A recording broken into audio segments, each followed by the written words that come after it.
Hey guys, if you've watched more than a couple of my videos over the last couple of months, you should probably notice my awesome new addition to my workshop slash garage. This is, as you can see, the 1000 by 1000mm X-Carve computerized control router, new from Inventables. I was so pleased when Inventables offered to send me one, and even more pleased when they said I could select whichever one I want. It's also available in a smaller size, but obviously since I was being given it for free, I was going to select the much larger size where you can make larger projects, and this thing is really awesome. I'm really excited about this machine. There's so much potential for the different things which I can make with it, and I've already got a lot of projects that I've already done, and I've got a lot more lined up. If you've got any ideas, put them in the comments down below, and I'll be really pleased to receive any ideas to make anything. But that's not what this video is going to be about. Today I'm going to be showing you the bench that I've made. More detail will be on the X-Carve next week, where I do the full review and assembly. So this new bench is pretty solid. It only cost me £25 to make, and although it's got an MDF surface, it actually works really well. It'll easily hold my weight and the weight of the X-Carve, which is pretty much all that it's got to do. If it was going to be a bit more of a functional bench, then I wouldn't make the surface out of MDF, something hard. So that's enough of me talking. Let's see how you make it.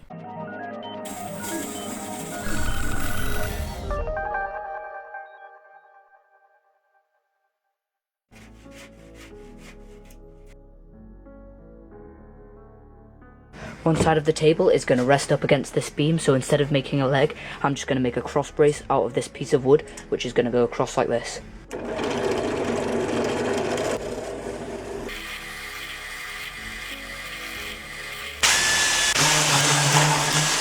So as you can see, all of these different holes have been marked where I've drilled holes on here, just hammered some nails through. Now using my drill on hammer drill mode, I'm going to drill holes 6mm into this mortar, and then I'm going to put in plugs and screw on the piece of wood. You can then insert these little red plastic plugs, which are then going to stop the screw from just coming straight back out.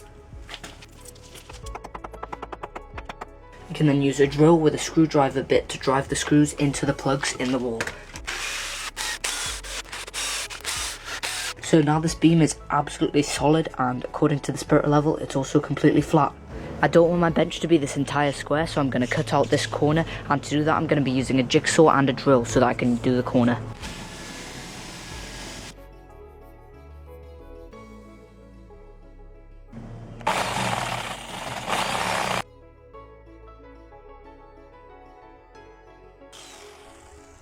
I also need to cut out this square, which is going to go around the beam where I put that plank of wood.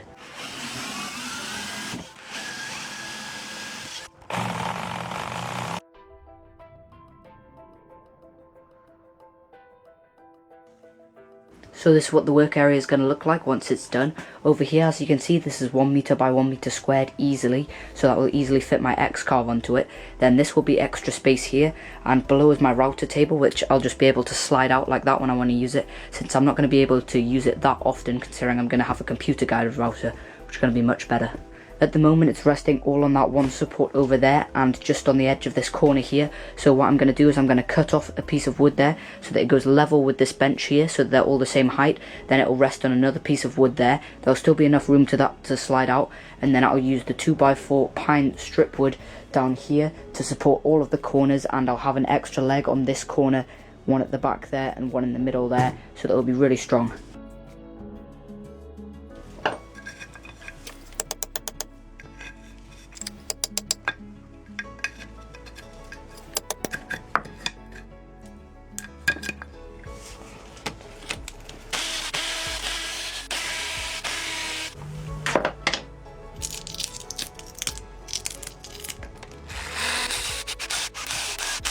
So now I've got two absolutely solid wall braces.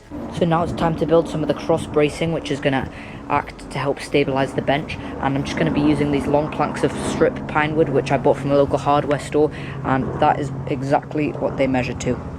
Using a hand miter saw, I'm going to cut them at a 45-degree angle so that they'll join together like that.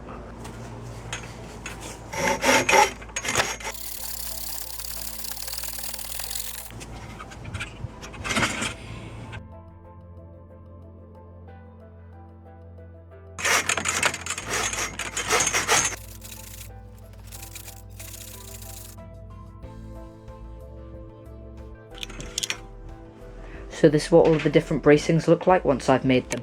As you can see, this is going to be the bottom one going across here, and then it comes to a 45-degree join with this one coming up here, going to this one, coming all the way across the back, and hopefully this is going to help make sure that the bench is really rigid. None of them are attached yet, they're just resting on each other, and I could easily pull them off, but what I'm going to start to do is start to screw them together, but I'm not going to screw them to the bench yet. So I'm going to screw them all together so they act as one piece. These are also the 2 legs which I've made, and I'm only going to need 2 legs since it's bolting to the wall and to my other bench, and if you're interested, these are 91.5 centimeters long. So for securing these corners, I'm going to use these really long coarse thread screws. I'm going to screw 2 in this way and then 2 in this way.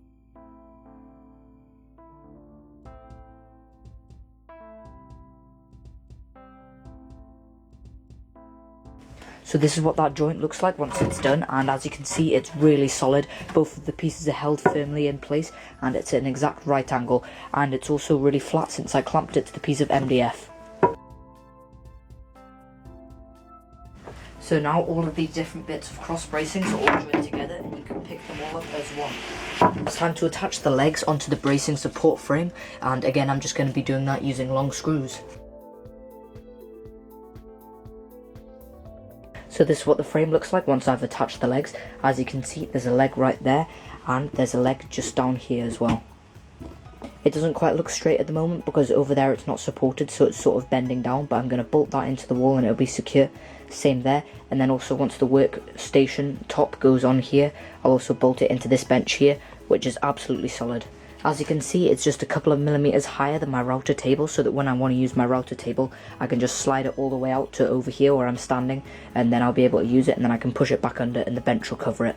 So now I'm going to bolt those corners on, and then I'll be able to put on the workpiece and lay it down.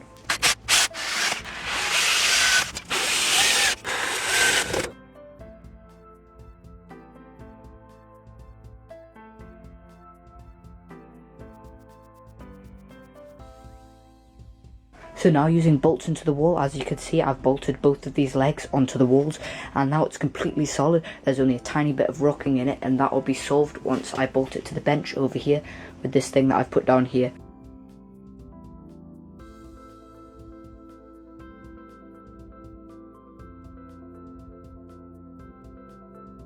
That was quite heavy, but I finally actually managed to get it on the top here and in the right position. Now all that I've got to do is just use long screws going down into the wood to secure it down. But already, as you can see, all the legs are really secure now with the extra weight of this heavy piece of MDF. So along here I've marked areas to drill. I'm going to be drilling in every 4 inches along into these wooden beams below to make sure that this is held in place. And then over there in this corner I'm going to be drilling in even more.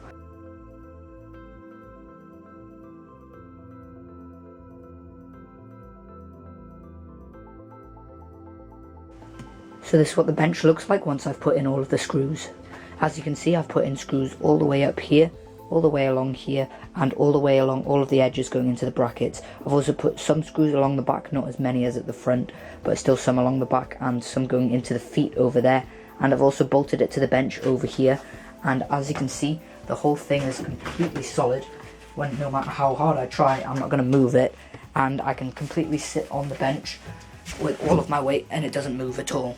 So I've got my X-Carve, I've received the wasteboard, the core components, and also the rails, and now I've also built my bench. Now it's time to build it. So thanks for watching, guys. As I said at the beginning of the video, I'm really excited to start using this X-Carve for some new videos, and I really think that it'll unlock some new potentials in different things that I can do, considering how advanced a piece of machinery it is. If you've got any questions, then post them in the comments down below. If you've got any questions about the X-Carve specifically, then I'll put some links in the description to where you can buy it, and also to the Inventables community forum, which is a really useful place. If you ask questions, all of the admins there that work at Inventables will hopefully reply.